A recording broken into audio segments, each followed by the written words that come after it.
Bem,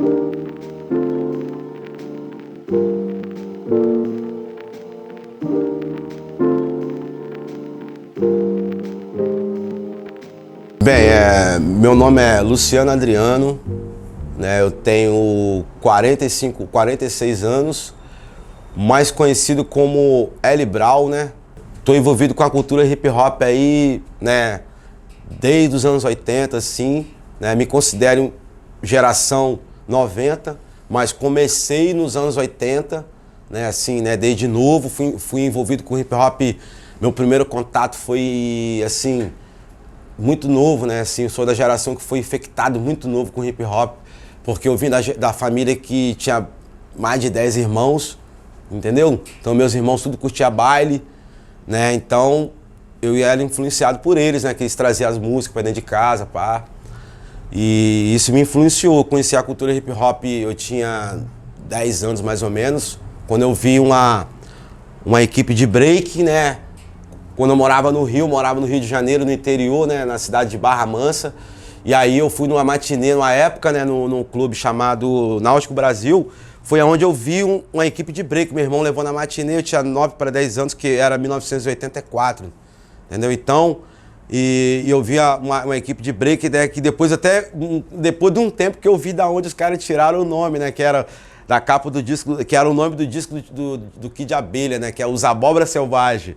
Né, o nome da equipe de break era Os Abóbora Selvagem, tá ligado? Cara, meu irmão trabalhou em Serra Dourada nos anos 70 na construção. É um bairro que foi feito para quem acho que ia trabalhar nessas indústrias aí, né? CST, Vale, na época, né, cara? Essas indústrias que estavam crescendo aqui no Espírito Santo. Então, Celsa na época, tá ligado? Então, esse era um bairro, aqueles bairros de conjunto. Então, aí fizeram esse bairro, né? E aí o bairro ficou lá jogado um tempão e sem ninguém morar.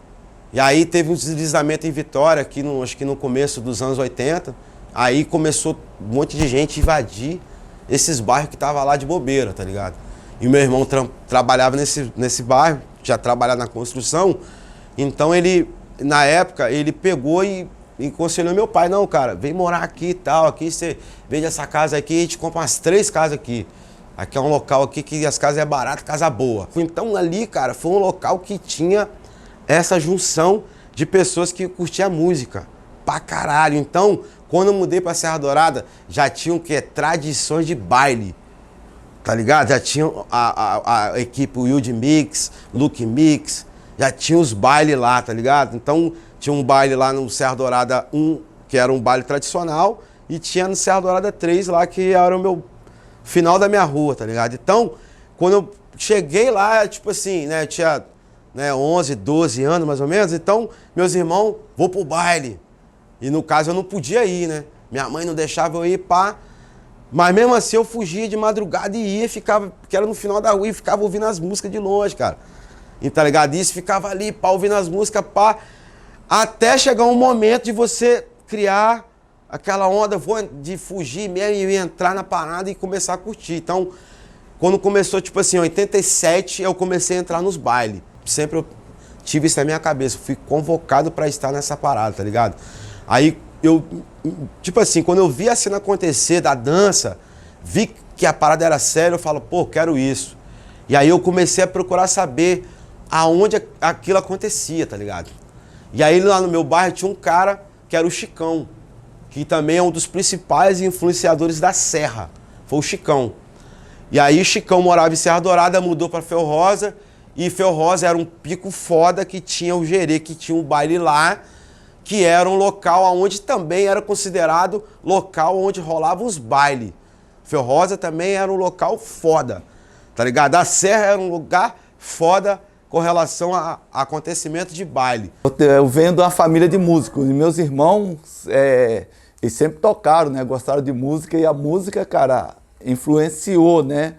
Na época, eu me lembro que a gente fazia cestinha, Sonata Rio, aquelas paradas, a gente saía para tocar a cesta, entendeu? Aí o que acontece? Meu irmão tinha uma equipe e tinha um concorrente, né? Que era o Arlindim, lá em Vila Garrido e tal. Aí saía para a cesta, e no qual eu passei a interessar pela música, né? Oh, no início, né, cara? No início, Rio Branco, né? Rio Branco, depois, né, Anchietinha e o Pop Rio, né? DJ Aguinaldo, aquele abraço, né? DJ Aguinaldo e tal. E, ou seja, né, cara, é ali que estava começando, foi quando, né, eu trabalhava numa banca de revista, aí tinha, ali na Praia do Canto, né, tinha um supermercado que chegava os discos ali, entendeu? Aí eu tinha contato, foi ali que eu peguei os remixes, né? Então, cara, o grande boom do movimento hip hop foi no começo da década de 80, né, cara? E eu era muito fascinado por rádio, eu sempre estava ouvindo rádio direto, cara. E acho que foi em 84 ou 85, não lembro o ano exato, que começou a ter um programa chamado Tropical Jovem Mix na Rádio Tropical, entendeu? Então um primo meu falou, ó, tá rolando um programa assim assado, todo domingo às 6 da tarde. E eu comecei a ouvir. E nisso, todo mundo já passou por isso, tá aqui, ó. A gente ficava esperando todo dia domingo, né, pra gravar a nossa fitinha cassete, cara. E aí, nisso aí eu fui ouvindo bastante, aí as lojas aqui começaram a comprar discos de funk, a Furacão 2000 foi lançando os discos, Cashbox, e a gente ia comprando, né, para ouvir em casa. E nisso, meu pai, acho que em 86, ele comprou um 3-em-1, né, que era receiver, tape deck e toca-disco. E nisso, eu acabei descobrindo, se você colocasse... Tinha os botões, né? Tape deck, toca-disco e tal. Se você apertasse os dois juntos, saíam os dois sons, o toca-fita e o disco junto. E nisso aí eu comecei a brincar e comecei a aprender a soltar uma música em cima da outra e ver velocidade. Se estivesse muito rápido, você tinha que segurar, se estivesse devagar, você tinha que ir acelerando. E foi assim que eu aprendi a tocar, dentro de casa mesmo, com um tape deck e um toca-disco.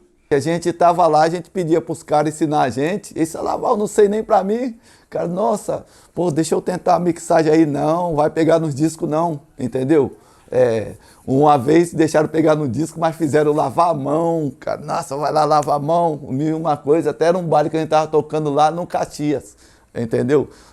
Antes de começar e tal, essas coisas. Aí eu fui olhando e praticamente aprendi sozinho, né?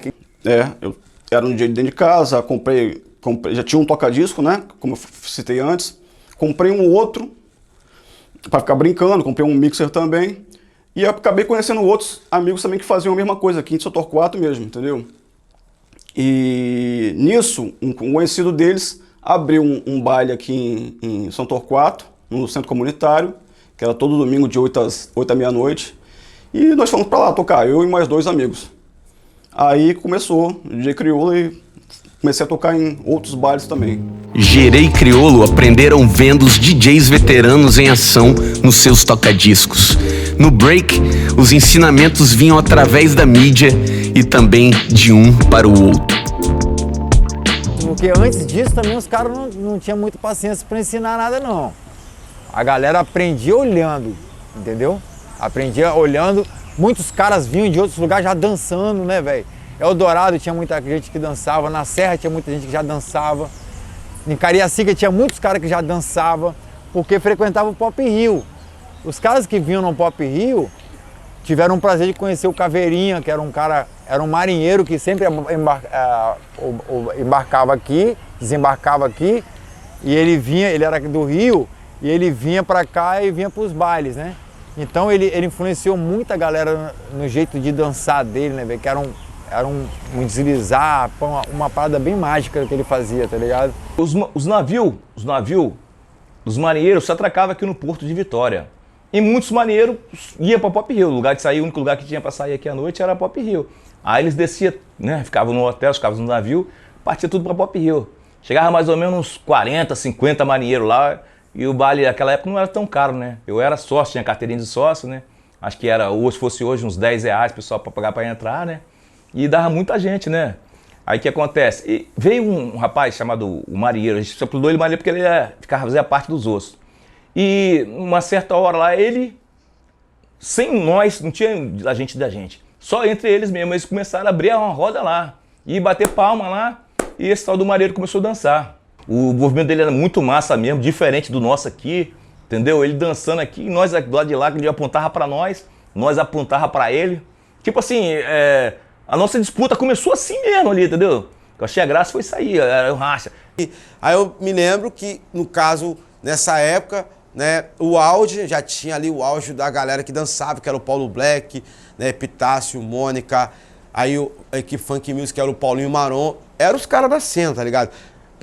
Alex FM nessa época já tava até parando de dançar, ele ele era até jurado, nem parando de dançar, ele era um cara que era, o nego falava a lenda, que o Alex parecia de vez em quando em alguns bailes assim, mas na época, pelo fato dele ser um dos principais caras que fazia os movimentos de solo, né, fazia um moinho, então ele era o cara que todo mundo respeitava pra caralho. A dança de rua, na sua essência, ela se apresentava na hora que dois começavam a dançar, às vezes até um. Costumava ver o Alex FM, que era a lenda dentro dos bailes, surgir do nada abrindo uma roda sozinho. Daqui a pouco já tinha uns 4, 5 caras. Eu sempre me enquadrei como break. Eu já me considerava break. Quando eu cheguei em Vitória, na época, a minha geração era break. Não falava b-boy, break. A minha geração não se falava b-boy. B-boy foi depois, agora. Entendeu? O pessoal dançava, o break. Alex FM do break. Lucian do break, entendeu? Então aí esse nome denominaram já uma geração mais à frente, entendeu? Mais à frente, entendeu? Então falava Alex do break, me denominava break mesmo. Quando eu cheguei lá em Vitória, então os campeonatos não falavam campeonato de break, falavam campeonato de funk. Então as pessoas se aborreciam muito comigo, porque nos campeonatos eu ganhava dançando break, só que o campeonato era de funk. A primeira vez que eu vi o break mesmo foi lá no meu bairro. Por quê? Porque rolava os campeonatos feitos pelo Jovem Mix, os caras faziam lá concurso de funk e rodava em vários bailes da Grande Vitória. E aí começou a acontecer lá em Serra Dourada. Entendeu? Serra Dourada 1 começou a acontecer os concursos de funk lá. O funk era o eletrofunk, né? Aí depois ficou só no funk, né? E era era a onda do eletrofunk, tá ligado? Isso era o quê? Ainda anos 80, tá ligado? Era ali naquele 87, 88, pá. Então, só que o Cyborg e o Sagaz era o quê? Já era essa upgrade, mano. Porque o Cyborg tinha aprendido no moinho de vento, que era uma coisa que ninguém sabia na época. Tipo assim, o Alex FM sabia, mas o Cyborg aprendeu o moinho de testa. Por quê? Porque no Beat Street foi aonde todo mundo viu aquilo ali e ficou mais empolgado, tá ligado? Então todo mundo vibrou naquela onda de aprender os movimentos de solo que nós vimos no filme ali, tá ligado? E o Cyborg na época não era ninguém. Ele passou de ninguém para o melhor cara da época, assim, a gente até fala isso. Porque ele aprendeu o moinho e se você aprendesse o moinho naquela época, você era o cara. Você entendeu? De testa, assim, né? Sem as mãos, né? Ele aprendeu isso naquela época. E nesse concurso da Pop Rio foi o primeiro dia que todo mundo ia ver isso, tá ligado? Uma revolução local não estava sendo televisionada, mas com certeza já agitava os bailes e ruas das cidades da Grande Vitória. Os veteranos b-boys tinham o poder de contagiar as novas gerações. Um novo capítulo da cultura capixaba logo surgiria.